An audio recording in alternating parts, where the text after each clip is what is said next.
In a quiet little town nestled between rolling hills and lush green fields, there lived a man named John. He was known for his warm smile, kind heart, and the golden retriever who never left his side, Max. Max wasn't just any dog, he was more than a pet to John. Over the years, they had formed an unbreakable bond. Whether it was morning walks through the park, lazy afternoons on the porch, or late-night drives under the stars, Max was always with him. To John, Max wasn't just a companion, he was family. John's life wasn't extraordinary by most standards. He worked as a mechanic at a small garage downtown, fixing cars with patience and precision that earned him respect from everyone in town. But what truly set him apart was his generosity. If someone couldn't afford repairs, John would often cut them a deal, or sometimes not charge them at all. His kindness extended beyond work, too. Neighbors often saw him helping elderly Mrs. Thompson carry groceries or mowing lawns for those who struggled to do so themselves. And wherever he went, Max trotted happily beside him, wagging his tail as if greeting every person along the way. One fateful evening, however, tragedy struck without warning. John suffered a sudden heart attack while working late at the garage. Despite paramedics rushing to the scene, nothing could be done to save him. The news spread quickly throughout the town, leaving everyone stunned. How could such a vibrant, healthy man be taken so abruptly? For days, people gathered outside John's house, sharing stories about how much he meant to them. Flowers piled up near his front door, and handwritten notes expressing condolences covered the mailbox. But amidst all the sorrow, one figure stood out: Max. When Sarah, John's only daughter, arrived home from college after hearing the devastating news, she found Max lying quietly by the couch where he usually slept next to John. At first glance, he seemed calm, almost serene. But when Sarah knelt down to hug him, she noticed something different. His eyes, usually bright and full of energy, now looked dull and distant. It was as though he knew something terrible had happened. She tried to comfort him, speaking softly and stroking his fur, but Max barely responded. Instead, he simply rested, his head on her lap, letting out a soft whimper that tugged at her heartstrings. The day of the funeral arrived sooner than anyone expected. Friends, neighbors, and even strangers filled the small chapel, eager to pay their respects to the man who had touched so many lives. The air inside was heavy with grief, punctuated by occasional sniffles and muffled sobs. In the corner of the room sat Max, tied loosely to a chair with a leash Sarah had brought along. He hadn't made a sound since entering the building, sitting, perfectly still as if sensing the gravity of the moment. People passing by paused to pat his head or whisper words of reassurance, but Max remained eerily silent. As the ceremony progressed, the pastor delivered a heartfelt eulogy, recounting John's selflessness and dedication to others. Tears flowed freely as memories of laughter, kindness, and countless acts of goodwill were shared. Then came the part everyone dreaded, the opening of the coffin. Slowly, the lid was lifted, revealing John dressed neatly in his favorite suit, looking peaceful yet strangely unfamiliar. Mourners stepped forward one by one to say their final goodbyes, some placing flowers into the casket while others whispered private prayers. But then, something unexpected happened. Just as the line of visitors began to move again, Max suddenly sprang to his feet. His ears perked up and his entire body tensed. Before anyone could react, he let out a sharp bark, a loud, piercing sound that echoed through the room. Everyone froze, turning their heads toward the source of the commotion. Max continued barking, his voice growing louder and more insistent with each passing second. His tail, which had been tucked tightly between his legs moments earlier, now stood rigid like a flagpole. Sarah rushed over, trying to calm him down. "It's okay, Max," she murmured, kneeling beside him. "It's all right." But her attempts fell on deaf ears. Max ignored her completely, his gaze fixed intently on the open coffin. His barks turned frantic, blending with low growls that sent shivers down the spines of those nearby. Some attendees backed away nervously, unsure of what to make of the situation. Others exchanged puzzled glances, whispering among themselves. Was Max grieving? Or was there something else going on? The funeral director, A tall man with graying hair and a soothing demeanor stepped forward cautiously. "Perhaps we should close the casket," he suggested gently, addressing Sarah. Sometimes animals react strongly to unfamiliar sights and scents. Reluctantly, Sarah nodded. As the coffin lid was lowered once more, Max finally quieted, though his breathing remained ragged. He stared at the closed casket for several long moments before sinking back onto his haunches, visibly exhausted. Though silence returned to the room, the tension lingered. No one could explain why Max had reacted so violently to seeing his owner's body. Had it been shock, grief, or was there another reason entirely? For Sarah, the incident left an unsettling feeling in the pit of her stomach. She couldn't shake the image of Max barking wildly, his eyes wide with what looked like fear rather than sadness. Something about the whole situation felt off. And as she glanced around the room at the somber faces of friends and neighbors, she realized she wasn't the only one who felt that way. After the unsettling events at the funeral, life in the small town seemed to pause for a moment. The image of Max barking furiously at his owner's coffin lingered in everyone's minds, refusing to fade. People whispered about it as they went, about their daily routines, over coffee at the local cafe, during grocery runs, or while walking their own dogs. Some dismissed it as a natural reaction, assuming Max was simply overwhelmed by grief or confused by the unfamiliar setting. But others weren't so sure. There was something eerie about the way he had acted, something that didn't quite add up. Sarah couldn't stop thinking about it either. As John's daughter, she felt responsible not just for honoring her father's memory, but also for understanding why Max had behaved the way he did. That night, after returning home from the funeral, she sat alone in the living room, staring blankly at the wall. Max lay curled up beside her, unusually quiet. His earlier outburst had drained him, leaving him exhausted and subdued. Sarah reached out to stroke his soft golden fur, feeling a mix of sadness and frustration wash over her. "Why did you do that, boy?" she murmured softly, more to herself than to him. "What were you trying to tell us?" Her mind raced with possibilities. Could Max have been reacting to the scent of embalming chemicals? Or was it something deeper? Something instinctual that humans couldn't comprehend? Dogs, after all, were known for their heightened senses. They could detect changes in their environment long before people noticed them. Was it possible that Max had sensed something off about her father's body? The thought sent a shiver down her spine. She shook her head, trying to dismiss it as paranoia. After all, her father's death had been ruled natural, a sudden heart attack according to the paramedics who responded that night. It made sense. He wasn't young anymore, and stress from work often kept him up late. Still, the nagging feeling in her gut refused to go away. The next morning, Sarah decided to visit the funeral home again. She needed answers, even if they turned out to be mundane. When she arrived, the director greeted her warmly, though his expression betrayed a hint of unease. Perhaps he'd been expecting this conversation. "Miss Sarah," he began, adjusting his glasses nervously. "I understand how difficult this must be for you. Losing your father and seeing Max react the way he did, it's understandable that you'd have questions." Sarah nodded, taking a deep breath. "Thank you for understanding. I need to know if everything was done properly. Did anything unusual happen when you prepared my dad's body?" The director hesitated, glancing toward the closed door behind him as if ensuring no one else was listening. Then, lowering his voice, he said, "Well, there was something odd. When we received your father's body, we noticed some marks on his neck, small abrasions almost like scratches. We assumed they occurred during transport or perhaps when emergency responders tried to revive him. Nothing serious, mind you, but unusual enough to catch our attention." Sarah's heart skipped a beat. Marks on his neck? Why hadn't anyone mentioned this before?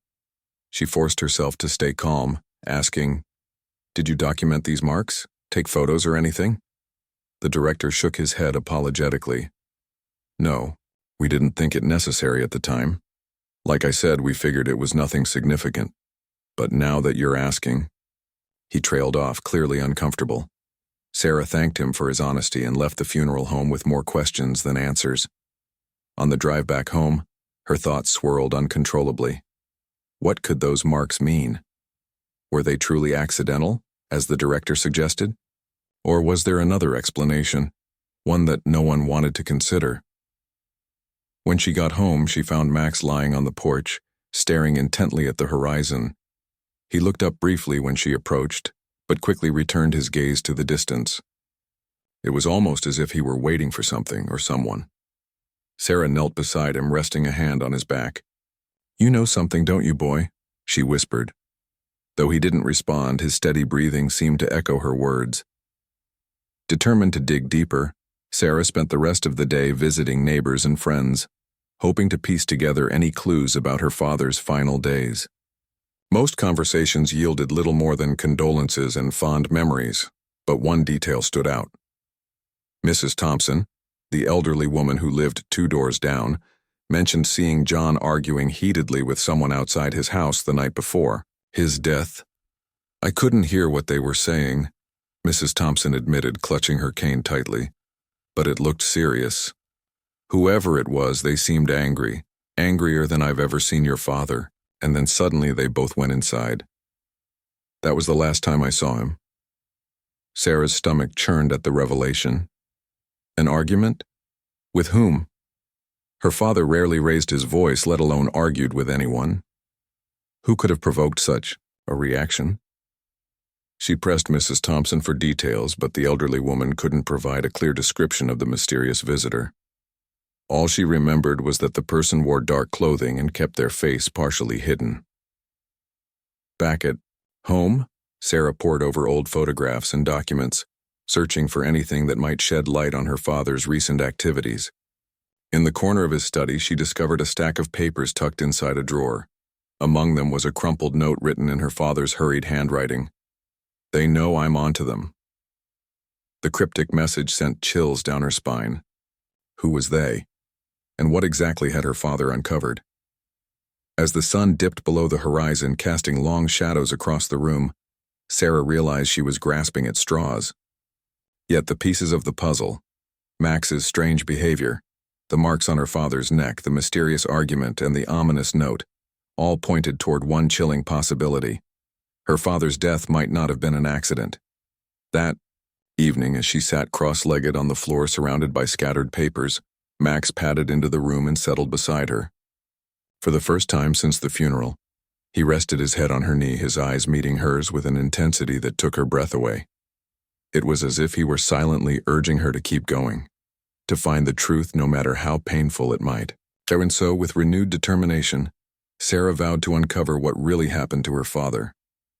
Whatever secrets lay buried beneath the surface, she would unearth them, not just for herself, but for Max, who had already shown her that sometimes the most loyal companions are the ones who see things we cannot.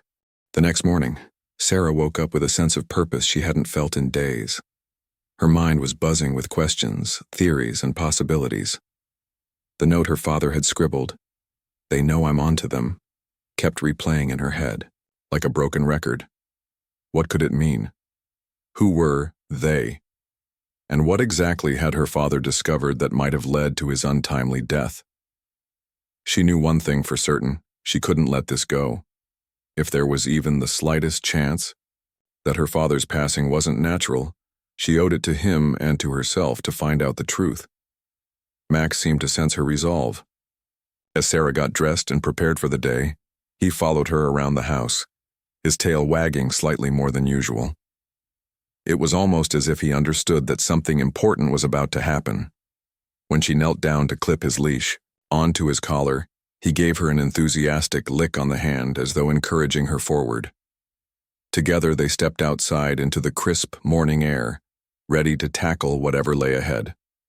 Her first stop was the local mechanic shop where her father had worked for years. Though it was closed today, Sarah knew Mr. Harris, the owner, lived just above the garage. She knocked on the door, and after a few moments, a gruff but kind-faced man answered. His eyes softened when he saw her standing there with Max by her side. "Sarah," he said, his voice tinged with sympathy. "How are you holding up?" "I'm okay," she replied, forcing a small smile. "But I need your help, Mr. Harris. I think there might be more to my dad's death than we thought." Mr. Harris frowned, stepping aside to let her in. The apartment smelled faintly of motor oil and coffee, a comforting reminder of the countless hours her father had spent tinkering with cars here.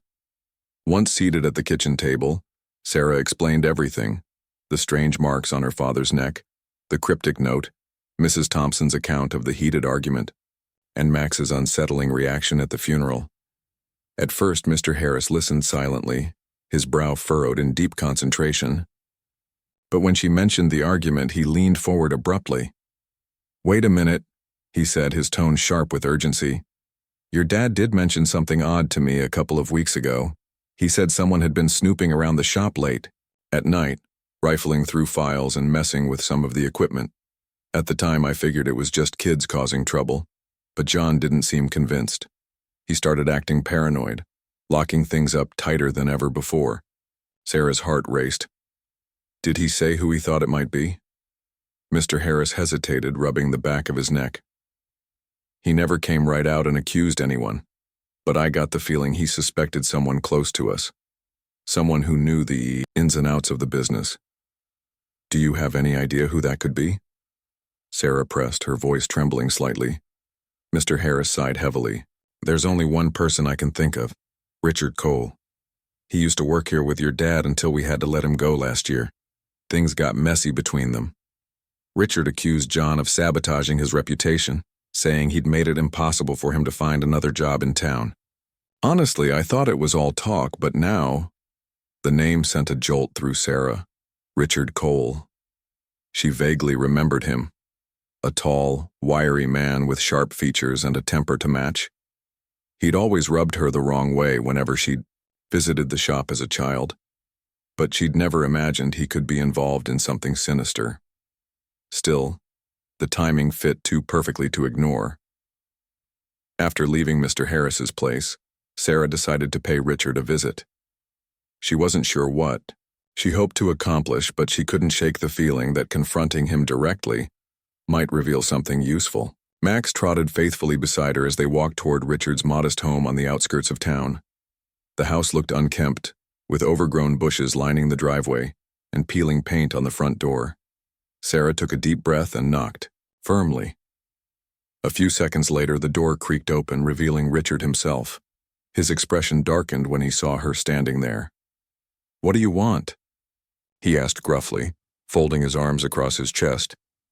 "I wanted to ask you about my dad," Sarah began, trying to keep her voice steady. "You two had your differences, but I need to know if you saw him recently, or if you know anything about what happened." Richard's jaw tightened, and for a moment he said nothing. Then, with a bitter laugh, he muttered, "So that's how it is? You think I had something to do with his death? Typical. No one's accusing you of anything," Sarah countered quickly, though her pulse quickened. "I'm just trying to understand what happened. Did you see him the night he died?" Richard hesitated, glancing past her toward Max, who stood alert, his ears perked. For a brief second, Sarah thought she saw a flicker of fear cross Richard's face, but it vanished almost instantly. "Look," he said finally, his tone defensive. "Yeah, I saw him that night. We argued. About old business, unpaid debts, stuff like that. But I left long before anything happened to him. You can check with anyone who saw me leave." Sarah nodded slowly, filing away his response for later. There was something off about the way he spoke. Too rehearsed, too calculated, but she didn't push further. Instead, she thanked him curtly and turned to leave, Max trailing closely behind her. As they walked back home, Sarah mulled over the conversation. Richard's alibi seemed shaky at best, but without concrete evidence, there was little she could do. Frustrated yet undeterred, she resolved to dig deeper into her father's personal records. Maybe there was something hidden in his files or emails that could shed light on what he'd been investigating. That evening, Sarah returned to her father's study, determined to comb through every document she could find. Max curled up near, her feet occasionally lifting his head to watch her intently. Hours passed as she sifted through receipts, invoices, and handwritten notes, piecing together fragments of her father's final days. Finally, tucked inside an old ledger, she found what she'd been searching for: a series of bank statements showing irregular transactions involving large sums of money being transferred to an unknown account. Her hands trembled as she examined the papers more closely. The transfers dated back several months, coinciding with the period when her father had reportedly grown paranoid. Whoever they weren't just snooping around, they were stealing from him. And based on the amounts involved, it was clear this wasn't a petty crime. This was big, organized, and potentially dangerous. Exhausted but exhilarated, Sarah leaned back in her chair, staring at the ceiling. Max nudged her leg gently, as if reminding her to stay focused. She smiled weakly, scratching behind his ears. "You're right, boy," she murmured. "We're getting closer." Though the road ahead promised to be difficult, Sarah felt a renewed sense of hope. Every clue she uncovered brought her one step nearer to unraveling the mystery surrounding her father's death. With Max by her side, she knew she wouldn't give up, not until she found the answers she so desperately sought. By the time Sarah finished examining the bank statements, her mind was a whirlwind of emotions. Anger, confusion, and determination swirled inside her like an unstoppable storm. The evidence she'd uncovered painted a troubling picture. Someone had been siphoning money from her father's accounts for months, and whoever it was had likely gone to great lengths to cover their tracks. But what chilled her most was the realization that this wasn't just about theft. It was personal.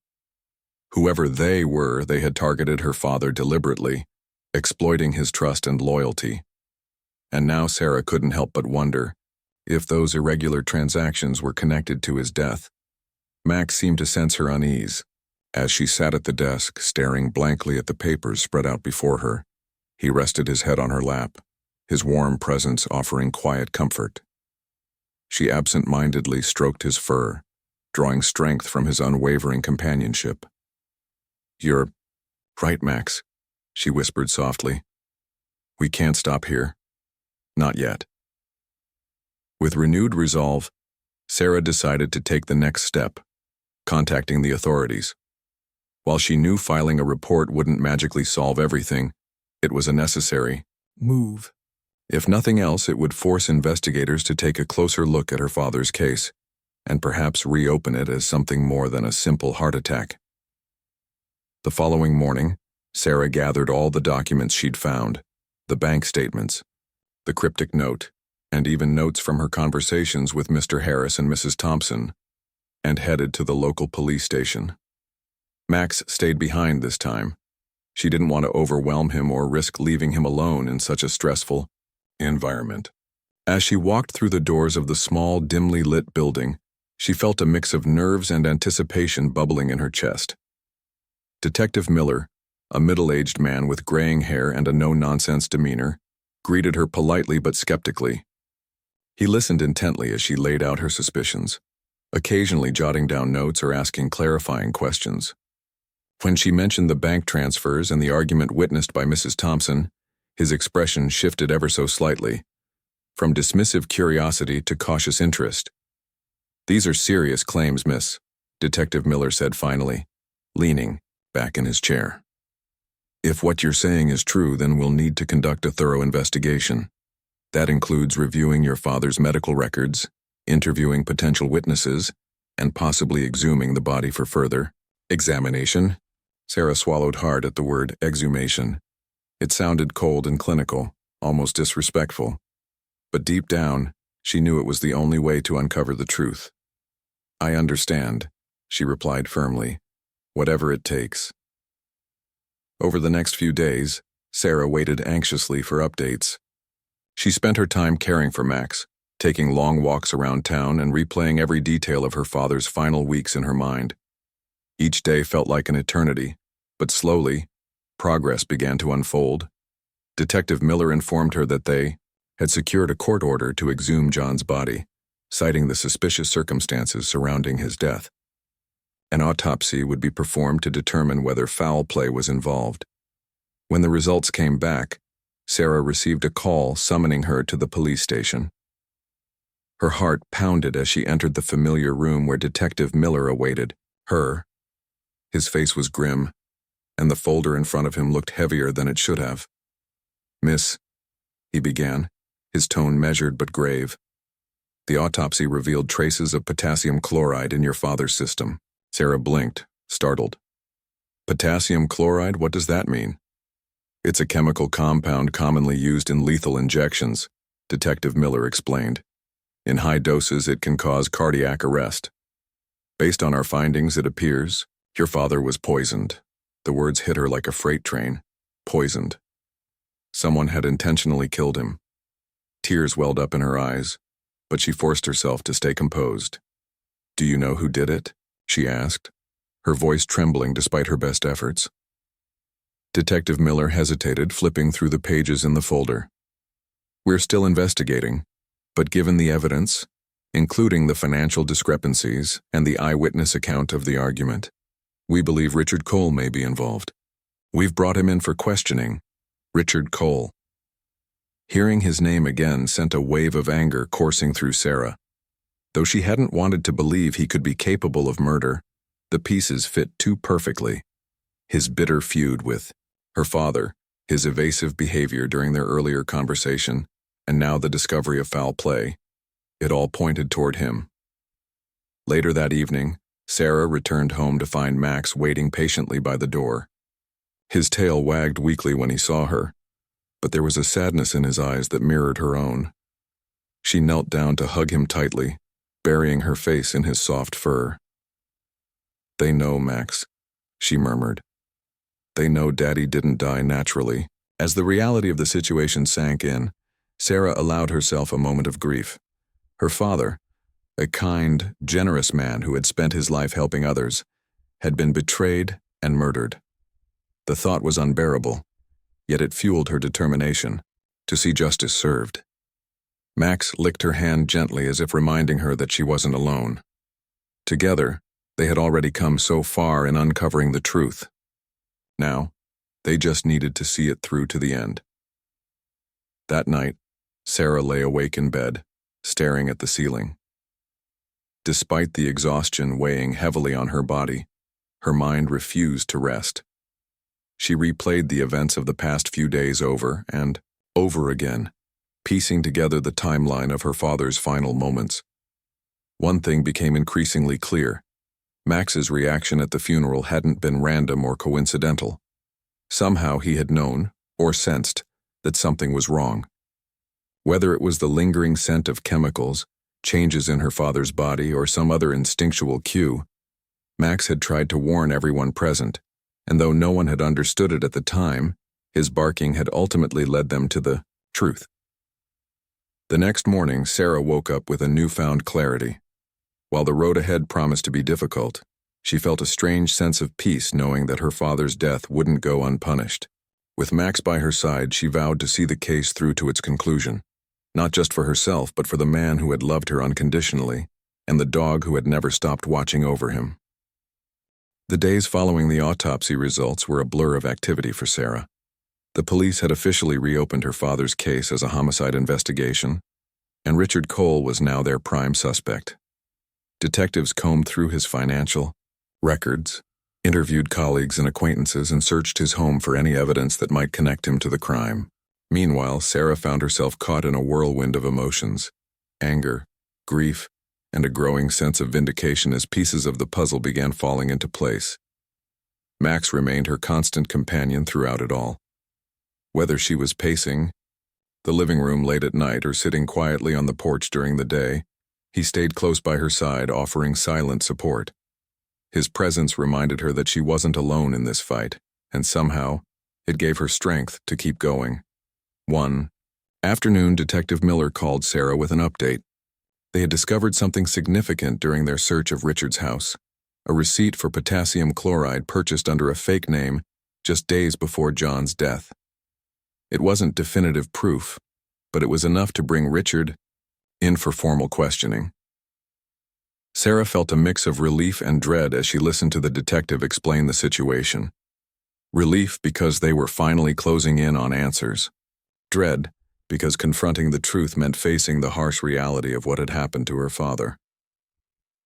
Later that evening, Sarah decided to revisit the mechanic shop where her father had worked. She needed to see it again, not just as a place of business, but as a part of her father's life. Walking through the garage doors felt surreal.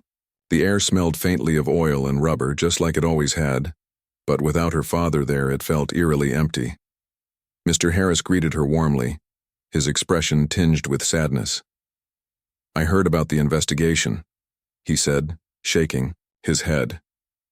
"It's hard to believe Richard could be capable of, well, you know." "It's hard for me too," Sarah admitted, running her fingers along the edge of a workbench. "But the evidence is pointing in his direction. I just wish I understood why.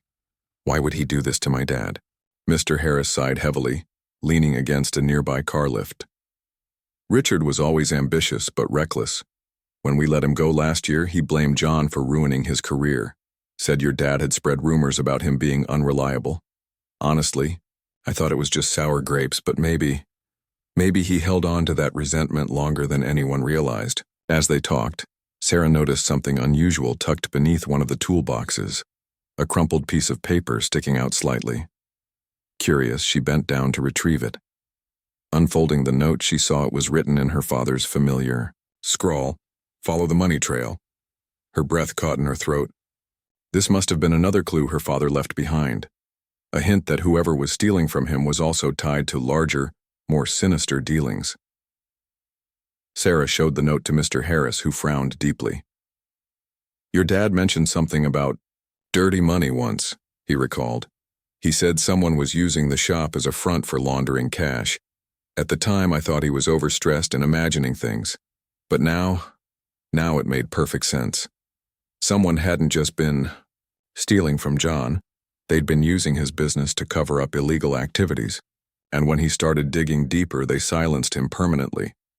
By the end of the week, the police had gathered enough evidence to formally charge Richard Cole with murder. During his interrogation, Richard broke down under pressure, confessing to slipping potassium chloride into John's drink during their heated argument the night of his death. According to Richard, he hadn't intended to kill John, at least not at first. He claimed he only wanted to scare him into backing off, but when John collapsed unexpectedly, panic set in. Desperate to avoid suspicion, Richard staged the scene to look like a natural heart attack. When Sarah heard the news, she felt a strange mix of emotions. On one hand, she was relieved that the truth had finally come to light. On the other, she couldn't help but feel a deep sadness, not just for her father's loss, but for the betrayal he had endured. The man he had trusted, argued with, and even defended against accusations of wrongdoing had turned out to be the very person who ended his life. What struck everyone most, however, was how Max had seemingly known all along. After hearing Richard's confession, Detective Miller approached Sarah with genuine curiosity. "You know," he said, scratching his chin thoughtfully, "I've seen a lot of cases in my time, but none quite like this. That dog of yours, he knew something was wrong before any of us did." Sarah nodded, glancing down at Max, who sat calmly beside her feet. "Dogs have incredible instincts," she replied softly. "They notice things we don't, even after death." Experts later explained that Max's behavior at the funeral likely stemmed from his heightened senses. Dogs can detect changes in human bodies long before humans do, including the presence of chemicals or toxins. In this case, Max must have sensed the unnatural elements surrounding John's body, triggering his frantic barking and growling. To those who witnessed it, his reaction had seemed eerie or unexplainable. But in hindsight, it was clear. Max wasn't grieving in the traditional sense. He was warning everyone that something was terribly wrong. As word of Max's role in uncovering the truth spread through the town, people began looking at him with newfound admiration. Neighbors stopped by to thank him, patting his head and marveling at his loyalty and intuition. Some even joked that Max should get an honorary badge for his detective work. Though Max didn't understand the fuss, he basked in the extra attention, wagging his tail happily whenever someone praised him. For Sarah, the entire ordeal served as a powerful reminder of the bond between humans and animals. Max hadn't just been her father's pet. He had been his protector, his confidant, and ultimately his voice when no one else could hear him. Even in death, their connection remained unbroken, a testament to the love and trust they had shared. With the investigation nearing its conclusion, Sarah allowed herself to grieve fully for the first time. She visited her father's grave often, bringing fresh flowers and sitting quietly beside the headstone. Max always accompanied her, lying peacefully on the grass as if guarding the spot. Together they found solace in each other's company, honoring John's memory in their own quiet way. Though the pain of losing her father would never fully fade, Sarah took comfort in knowing that justice had been served, and that Max's unwavering loyalty had played a crucial role in uncovering the truth. In the end, it wasn't just a story about murder and betrayal. It was a story about love, instinct, and the extraordinary ways in which our bonds with others, even those who can't speak, can guide us through the darkest times. The trial of Richard Cole became the talk of the small town, drawing attention not just from locals but also from reporters and curious onlookers. The courtroom was packed every day, with people eager to hear the details of the case unfold. For Sarah, attending the proceedings was both emotionally draining and cathartic. She sat quietly in the front row, Max lying loyally at her feet, as witness after witness took the stand. Each testimony brought her closer to closure, though it also reopened wounds she thought had begun to heal. Richard's defense team tried their best to paint him as a desperate man, driven to extremes by financial ruin and misplaced anger. They argued that his actions were impulsive, not premeditated, and urged the jury to show leniency. But the prosecution presented an overwhelming amount of evidence: the forged receipt for potassium chloride, the suspicious bank transfers tied to John's account, and the chilling confession he had made during questioning.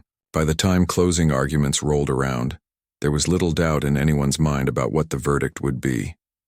When the jury finally returned with a guilty verdict, a collective sigh of relief swept through the courtroom.